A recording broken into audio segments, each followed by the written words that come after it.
Good morning and a warm welcome to your show, Sunny Mornings in San Diego.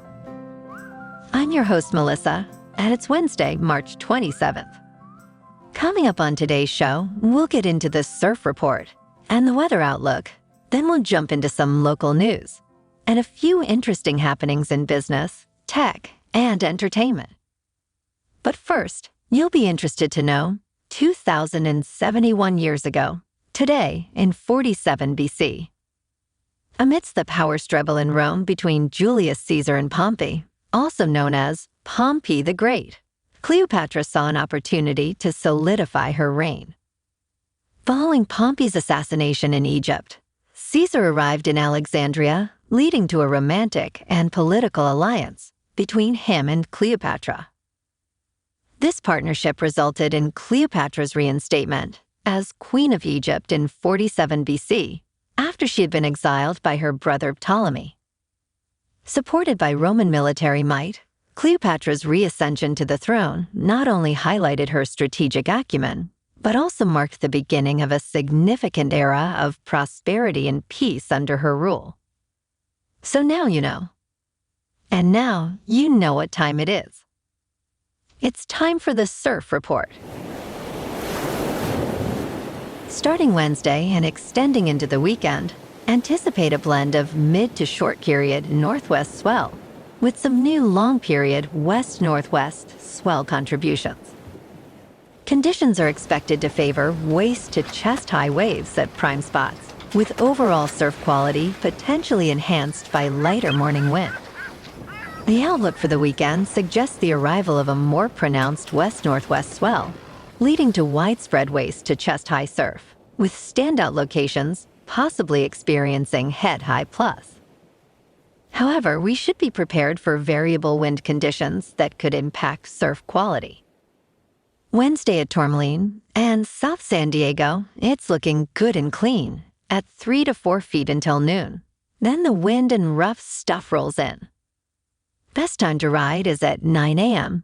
with a 2.5-foot incoming tide, when the north-northeast swell is 2 feet at 18 seconds and the offshore wind is 2 miles per hour.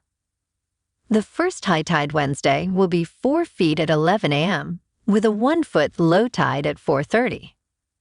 The nearshore buoy at Scripps in La Jolla reads 60 degrees for the water temperature. Checking out the weather in the San Diego area. This morning, it's partly cloudy and feels like 52 degrees with 2 miles per hour wind. The sunset will take place at 7:05 and it will rise again tomorrow at 6:41. It looks like we're in for a mostly sunny day with a high near 66 and wind of 5 to 10 miles per hour. Tonight, mostly cloudy with a low around 51. Looking ahead in the weather. Thursday offers partly sunny weather, highs at 66 degrees, and brisk northwest wind. Nighttime cools to 52 under clouds. Friday sees a high of 65, becoming sunnier, with a slight chance of rain at night, with a low of 54. The weekend brings variable clouds, occasional rain, highs around 66, and nighttime lows in the low 50s. Bonjour, food enthusiasts. This podcast is brought to you by Versailles Cafe and Pastries in Encinitas. Nestled on El Camino Real South, just north of Encinitas Boulevard, this cafe is a haven for culinary delights. Indulge in their amazing Eggs Benedict or their gluten-free crepes. You can grab a panini for lunch or just breeze on through to get your morning coffee. They are open every day from 8 to 5. So stop on by and don't forget to tell them Sunny Morning sent you. In local news. On April 8th, San Diego will experience a partial solar eclipse. To safely view this celestial event, specialized glasses are essential since looking directly at the sun can harm your eyes. Free solar eclipse glasses are available at select locations, including the Fleet Science Center and San Diego Public Libraries. The Fleet Science Center is hosting a viewing party in Balboa Park, offering not only free classes, but also educational activities and a chance to experience the eclipse through a live feed. San Diego's public libraries are distributing glasses, with a limit of 2 per household and hosting eclipse-themed events. If unable to secure free glasses, building a pinhole projector or purchasing compliant glasses are recommended alternatives.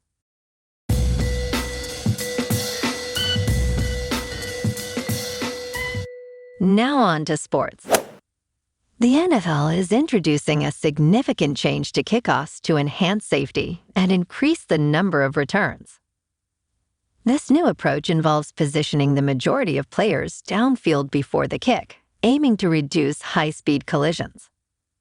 Kickers will kick off from their 35-yard line, with their teammates at the receiving team's 40-yard line, and most of the return team between their 35 and 30-yard lines. This setup is expected to lower injury rates and make the play safer, while aiming to double the return rate from 21% in 2023 to between 50% and 60% in 2024. The change, seen as one of the most significant since the introduction of replay review, will be tested as a 1-year experiment. Sounds kinda crazy to me.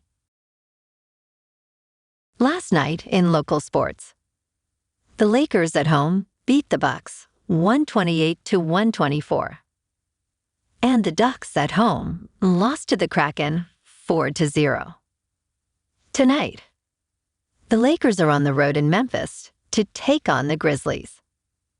And the Clippers are on the road in Philadelphia to take on the 76ers. In top news, the collapse of Baltimore's Francis Scott Key Bridge has spotlighted the urgent need for infrastructure attention in the U.S.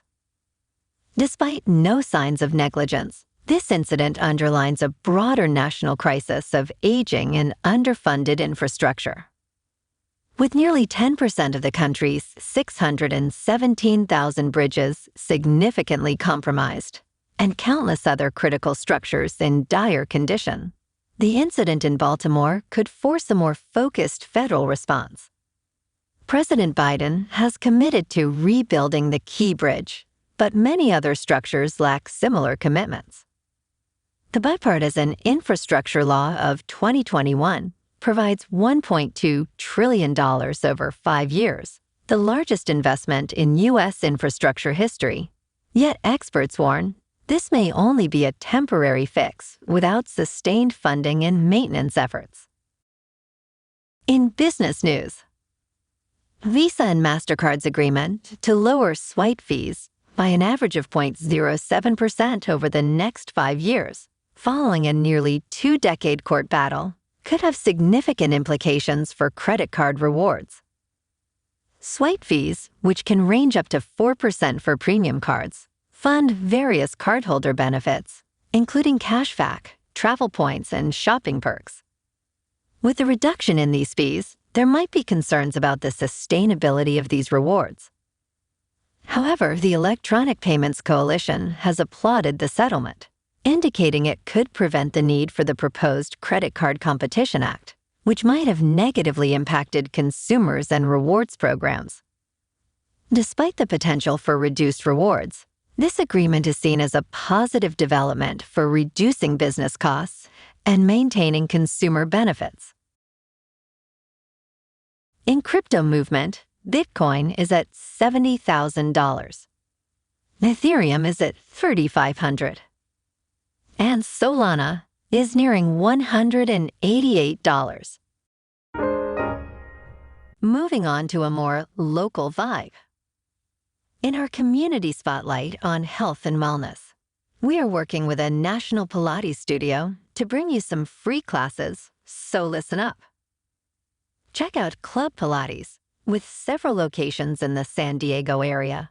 Pilates presents a comprehensive wellness approach, cultivating strength, reducing tension, and elevating mental well-being. Scientific research affirms its benefits. So now you can check out Club Pilates for a free class, with locations in Encinitas, Solana Beach, Oceanside, La Jolla, and more. Just be sure to tell them Sunny Morning sent you by. And now, back to the show. Let's talk tech. A groundbreaking discovery has unveiled a new chapter in the storied history of William Shakespeare, revealing his younger sister, Joan Shakespeare Hart, as the true author of a long misunderstood family document. This revelation challenges the long-held belief that the document, found in 1757 and believed to be penned by their father, John Shakespeare, signifies a dramatic shift in the understanding of the Shakespeare family's religious affiliations. Joan, a figure previously shadowed by her illustrious brother, emerges as a secret Catholic sympathizer in Protestant England. This finding not only sheds light on the secretive nature of the Shakespeare family, but also underscores the evolving methodologies in historical research, leveraging digital archives to solve mysteries that have puzzled scholars for centuries.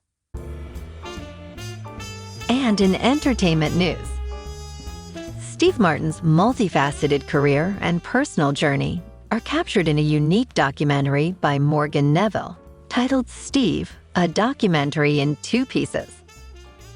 The film, premiering on Apple TV+, delves into Martin's life, showcasing his evolution from a Disneyland performer and stand-up comedian to a movie star, banjo player, father, and comedy duo with Martin Short. Through reflections and archival footage, the documentary attempts to synthesize the various stages of Martin's life, highlighting his impact on comedy and his personal growth. Despite his critical view of his earlier work, Martin acknowledges the joy in his current endeavors, especially his comedic partnership with Short. Now content and considering himself at his best, Martin reflects on a life that seems almost in reverse, marked by a late-stage tranquility and happiness he hadn't anticipated. Well, alrighty folks, it's time for the quote of the day. And today, our quote comes from William Shakespeare. The great poet said, "Our doubts are traitors, and make us lose the good we oft might win, by fearing to attempt." And that's a wrap for this morning. Remember to stay tuned tomorrow for more news and updates. Have an amazing day, my good friends. Okay.